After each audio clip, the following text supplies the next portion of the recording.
Le DaFresh Morning, c'est 104.5 tonnes de bonne humeur. Tous les matins sur Urban FM.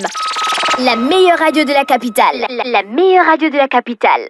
Sur les 104.5 Urban FM, la station urbaine, vous écoutez le DaFresh Morning Mosley. C'est demain la deadline pour le dépôt des candidatures. Oui, c'est demain la deadline. D'abord, bonjour tout le monde. C'est demain effectivement la deadline pour le dépôt des candidatures pour les élections à venir, notamment couplées. Ce sont les élections couplées, on peut même dire triplées. Donc, on a la présidentielle, les locales et les législatives qui vont donner la possibilité aux Gabonais de départir les candidats pour le fauteuil présidentiel et les députés de certaines localités, de toutes les localités du pays, ainsi que ceux qui vont se charger de l'administration des collectivités locales, aussi bien les municipalités que les conseils départementaux à travers le pays. Donc c'est demain à 18h qu'on va arriver à la date butoir. Sinon, d'accord, là c'est le ministère de l'Intérieur ou bien le centre des élections qui va valider les candidatures. Qui valide les candidatures? C'est le centre gabonais des élections qui valide les candidatures. D'accord. Le ministère de l'Intérieur, comme je l'avais dit, n'a qu'un rôle en amont qui consiste à produire tout le matériel électoral ou encore fournir le personnel le personnel technique devant accompagner les scrutateurs ou ceux qui seront chargés de l'exécution des opérations de vote. Mosley, le président actuel, donc le président Ali Bongo, est candidat à sa réélection. Oui, Ali Bongo Ondimba. Il faut pas, parce que j'ai l'impression que les gens jouent avec les mots. Il est candidat à sa réélection. Il n'est pas candidat à un troisième mandat. Ce n'est pas un troisième mandat constitutionnellement parlant. C'est un troisième mandat. Il va faire un troisième mandat puisqu'il a fait le premier et le second. Et après mais 14 là, ans. on est rentré dans un autre mode constitutionnel. Non, on n'a pas une nouvelle constitution que je sache. Elle a eu certes des modifications, mais ce n'est pas une nouvelle constitution, pour parler en termes clairs. Et il n'y a pas eu, entre-temps aussi, on va dire, un nouveau mode de scrutin qui a été voté, quoique. On est passé de 2 tours à 1 tour. On est passé de 7 ans à 5 ans. Ce que j'ai envie de dire, c'est que ce n'est pas nécessairement une loi rétroactive en tant que telle, dans la mesure où la modification qu'il y a eu dernièrement s'est faite au moment où on arrivait à échéance de son mandat. Donc, ce n'est pas une révision, ce n'est pas une nouvelle constitution qui a été mise en place, mais c'est juste une révision constitutionnelle. Et ça ne traduit en rien le fait qu'il soit à une réélection. Ça compte qu'on comptabilise. Même si ça avait été question d'une nouvelle constitution, on allait toujours dire qu'il va pour un troisième mandat. Parce que dans les faits, il a fait déjà 14 ans. Et selon l'ancienne ordonnance de la Constitution qui limitait le nombre d'années pour un mandat à 7, il a déjà fait 14. Là, il va faire, s'il est réélu pour les 5 prochaines années, il sera encore aux commandes du pays. Mais ce mandat compte. On connaît déjà ses opposants. Bon, on connaît plusieurs de ses opposants. On peut citer entre autres Raymond Donsima. Il s'est proclamé officiellement. Ils sont déclarés officiellement. On a Raymond Donsima qui a été un des premiers de ceux qu'on qualifie comme pouvant être des véritables challengers à Ali Bongo Ondimba parce qu'ayant un discours qui va dans le sens de présenter aussi bien les écueils de la gestion d'Ali Bongo de l'État, mais également avec des propositions à l'appui. Vous avez également le professeur Albert Ondossa, qui lui également s'est prononcé comme étant candidat à la prochaine élection et depuis un certain temps, il organise un certain nombre de rencontres dites patriotiques pour pouvoir édifier l'opinion sur ses ambitions.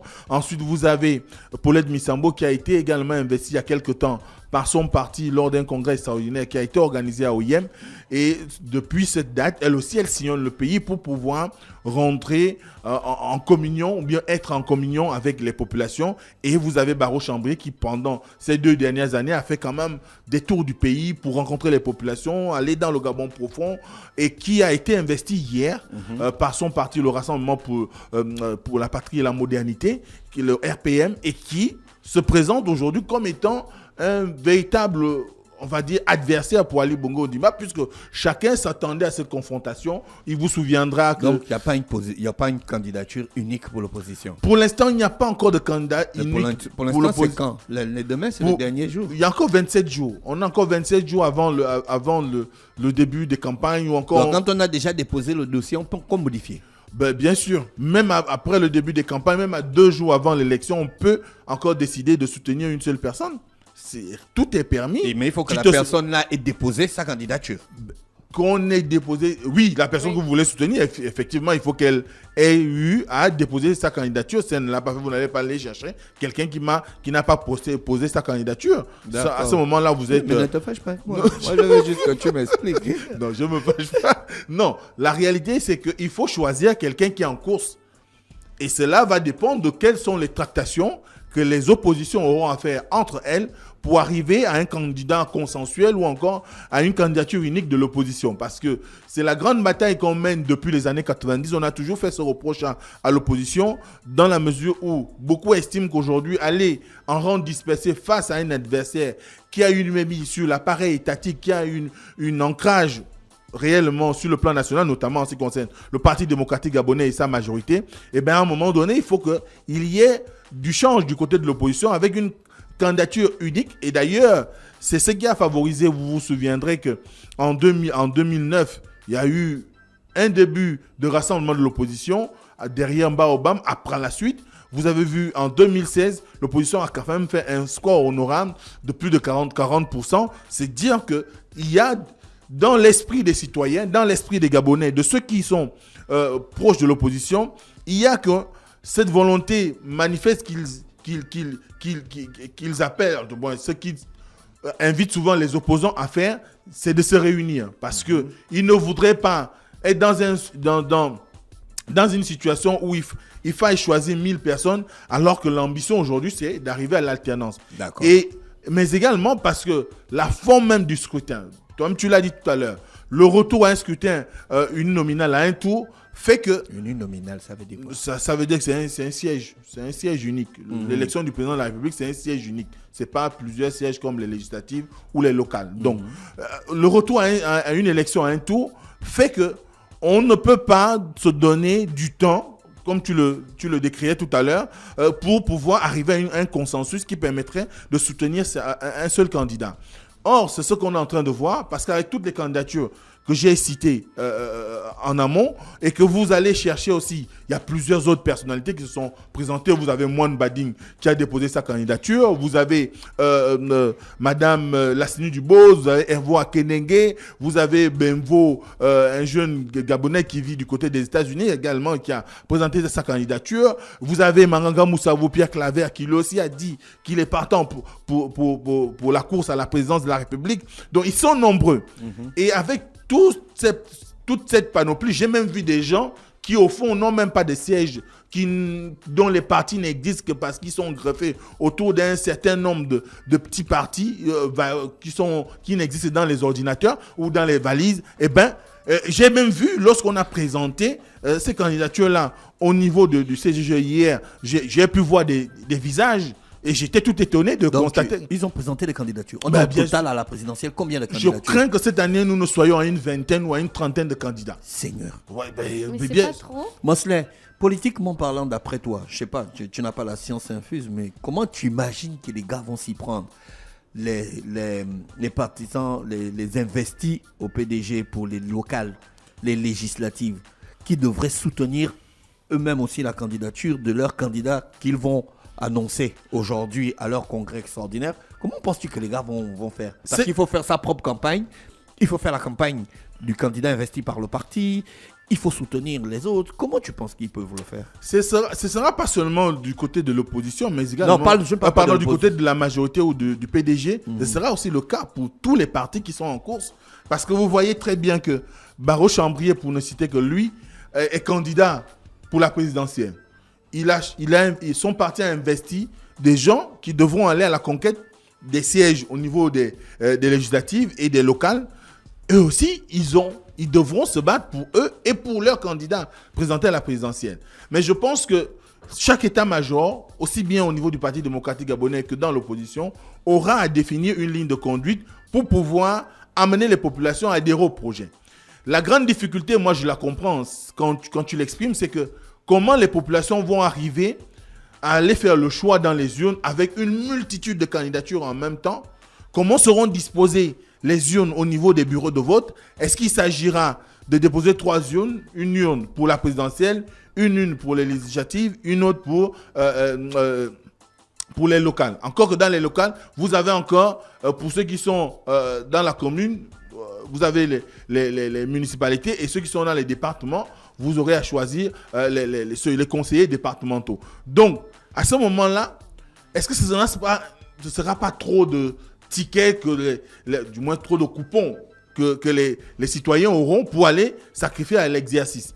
Maintenant, après, on verra quelle sera la forme du bulletin de vote que présenteront le centre gabonais que présentera le centre gabonais des élections pour permettre à ceux qui aient une facilité et une rapidité. Parce que l'objectif n'est pas d'aller faire 40 minutes dans l'urne, du moins dans l'isoloir, pour faire le choix. L'objectif, c'est de prendre un temps maximum d'1 minute. Donc, il faut qu'on trouve un moyen d'alléger déjà la première partie qui concerne celle du choix. Maintenant, quant au discours pendant la campagne, le discours sera simple, je pense. Je ne suis pas dans la tête des stratèges du PDG ou encore des partis de l'opposition engagés dans la course, aussi bien pour les élections à venir.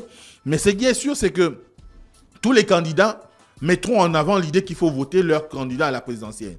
Ensuite, voter le candidat à la présidentielle sous-entendra qu'ils doivent lui donner une majorité au Parlement. Parce que si vous votez le président de la République, il faut bien qu'il ait une majorité au Parlement. Si le président de la République n'a pas de majorité au Parlement, le risque c'est que s'il est élu, il se retrouve en étroitesse au niveau de la gestion de l'État parce qu'il aura une cohabitation. S'il a une cohabitation, ça sous-entendra qu'il faudra composer à chaque fois avec le groupe majoritaire à l'Assemblée pour pouvoir arriver à implémenter la vision politique que les Gabonais auront choisie. Mais à ce moment-là, si vous arrivez, je donne un exemple tout simple, si Barreau Chambrier est élu président de la République et que ce dernier venait arriver à l'Assemblée avec une majorité PDG, le risque c'est qu'on reparte aux élections parce qu'il aimerait bien avoir une majorité confortable qui lui permette de pouvoir engager le processus de développement qui est selon l'entendement qu'il a prévu pour pouvoir convaincre les Gabonais de sa capacité à pouvoir gérer le pays. Donc, on va devoir repartir aux élections.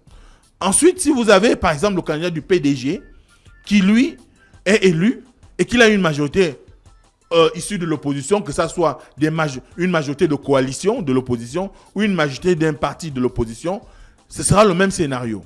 Donc, l'objectif de tous les candidats sera, du moins ceux qui ont été investis pour les élections, je dirais mineures par rapport à la présidentielle, ce sera de dire, votez mon candidat pour la présidentielle et faites-moi confiance pour que nous lui donnions une majorité qui lui permette de réellement travailler au développement du pays. Donc, en réalité, ça ne devrait pas souffrir de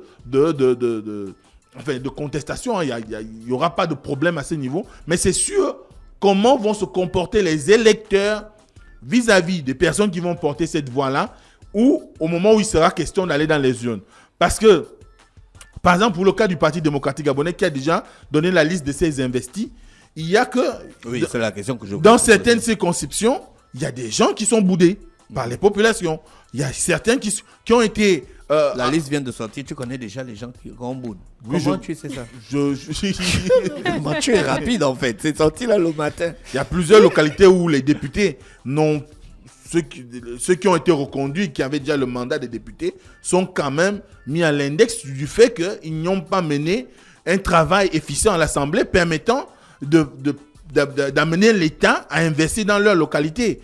Si vous prenez par exemple le cas du 5e siège du département du Wole, ce département, ce siège aujourd'hui, il y a quand même un certain nombre de récriminations qui sont faites à l'élu parce que ce siège regorge d'un certain nombre d'infrastructures publiques mais qui ne bénéficient pas aujourd'hui d'un investissement de la part de l'État. Je prendrai par exemple le cas dans le secteur agricole. Vous avez le CMC à Mincon, vous avez d'autres installations à Ebeigne et consorts, à telle enseigne que c'est ce siège-là qui faisait penser que le Wol-Intem était le grenier et même que le Wol-Intem était la province agricole par excellence du Gabon. Or aujourd'hui, le mandat qui vient de s'achever et les mandats précédents, les députés ne se sont jamais battus pour qu'il y ait une relance des activités sur ces installations. Il y a des nouveaux visages dans les investis du PDG. Oui, il y a de nouveaux visages. Vous avez par exemple Alexandre Awassi, qui bénéficie d'une cooptation de la part du Parti démocratique gabonais. Vous avez Molière Eyi du canton Nié qui a été également coopté. Il était en tant qu'indépendant. Il a fait dernièrement son adhésion au Parti démocratique gabonais. Vous avez un investi après avoir longuement travaillé dans le 4e siège de la commune de Port-Gentil, Marc Logan Tchango Nangama, qui lui également a bénéficié aujourd'hui de l'investiture du PDG. Vous avez par exemple JJ Emmanuel, qui je crois l'ancien directeur général de la GOC, qui a été investi dans la zone de la Marénée. Ils sont nombreux qui ont quand même...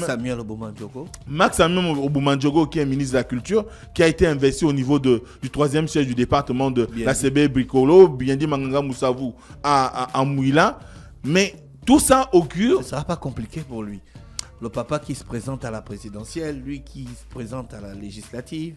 Mais je crois que cette question a été tranchée. Bon, dans la mesure où il a choisi de partir du PSD et qu'il a rallié les camps du PDG et qu'il mène campagne ou qu'il travaille sur le terrain, ou travaille déjà sur le terrain, sur le plan politique. Il y a la famille, les émotions, les sentiments, tout ça fait partie de la politique. Mais je crois que chacun d'entre nous a pu suivre aussi les discours de Pierre-Alain Manga Moussavou, qui disait que son fils est assez grand, qu'il a fait un choix, c'est son choix. Maintenant après, s'ils doivent s'affronter sur le terrain politique, qu'on arrive à un parricide de la part de Biendi, ce sera en interne qui régleront ça en famille. Mais pour l'heure, il a été investi par un parti, c'est le Parti démocratique gabonais. Ce sont les couleurs de cette formation politique qui doit aller défendre au niveau des populations de la commune de Mouila. Après, s'il y a le linge sage à laver en famille, on verra qui, du père ou du fils, donnera une déculottée à l'autre. D'accord.